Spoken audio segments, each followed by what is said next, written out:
Yankees manager Joe Girardi is known for many things, but none of them are his online activities.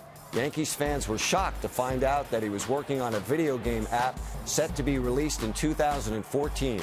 In order to find out more, I spoke with Jordan Edelson, the founder of Appetizer Mobile, the company behind Girardi's app. Jordan, Yankee fans and Joe Girardi fans are dying to see this app. What can they expect? It's going to be something they've never seen before in the App Store. It really takes gameplay to the next level. Again, playing with an augmented reality universe really changes up the whole dynamic of what people have usually been doing in Angry Birds and other games right now to date. So I think when people download it, they're going to be blown away. And the ability to connect with others and play with others, the way in which we've kind of created that ecosystem, they're going to love it. What was your initial meeting with Joe Girardi like?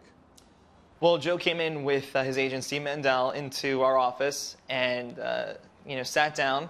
And we started talking about a whole bunch of different ideas that Steve originally had that he thought would be a good entry point for Joe to kind of get into the mobile space.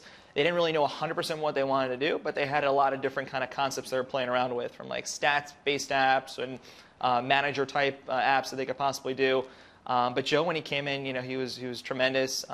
Nice personality when he walked in, very approachable. Was showing us how to pitch a fastball, right inside here. So it was a very cool first experience meeting him. Is there an attempt to try to capture some of Joe's brand in this app? Yeah, there absolutely is. I mean, Joe's weighed in pretty heavily on some of the direction and the creative. Even his kids have seen, the application. His wife's seen it.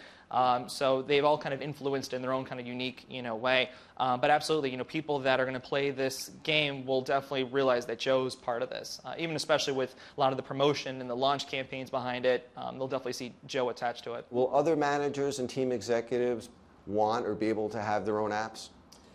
I think a lot of them want to do it, but not everyone is capable of doing that. And I think Joe is very unique, that he has the vision to be able to kind of follow through on a concept that we're building to date. I think, especially as more and more people turn to cell phones as, the medium of choice for people to communicate and operate on, I do think you will see other managers, try to get into the space, but not everyone will be successful.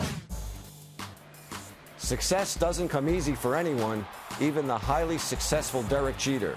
In recent years, the publishing business has been severely threatened by the digital revolution, which is why industry insiders like Mike Shatskin were surprised to hear that Jeter will form his own publishing company in partnership with Simon & Schuster.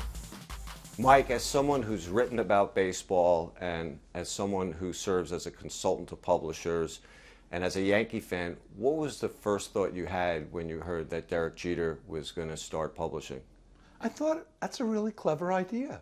It's not something that would have occurred to me. I mean, there's nothing. Jeter has never done anything that I'm aware of, and I do watch every Yankee game. And I've never been aware that Derek Jeter said, well, I'm reading this great book, and you should read it too. I've never heard him indicate an interest in publishing. On the other hand, I've never really heard Derek Jeter talk about himself much at all. He doesn't really. So I'm sure there are a lot of things about Derek Jeter I don't know. He's obviously intelligent. He's obviously articulate.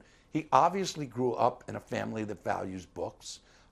So it's not crazy, but it's not something that would have occurred to me if it hadn't occurred to him first. You almost make it sound as though the fact that Jeter really hasn't let everybody know, what he's thinking about, certainly on a lot of different subjects outside of baseball, that could actually work to his advantage when he gets into publishing books, because people want to know what Derek Jeter thinks about certain things. I think that's right. And I think that this is a very smart move within the context of somebody who's always done the right thing for his image and for his career. Do you think that publishing could be profitable for Jeter? I don't think Derek Jeter's fortune will be made or lost on this. I think he has other motivations. My understanding is that the Turn 2 Foundation that he has, which attempts to help kids in need, is part of the motivation, that promoting literacy through children's books is part of the motivation. I just think, it's a really classy thing to do. And I think that it helps his brand in every way. How big a coup is this for Simon & Schuster? How big a coup it will be is something that we're going to learn in time. Simon & Schuster people I talk to tell me that to this point, he's been extremely involved.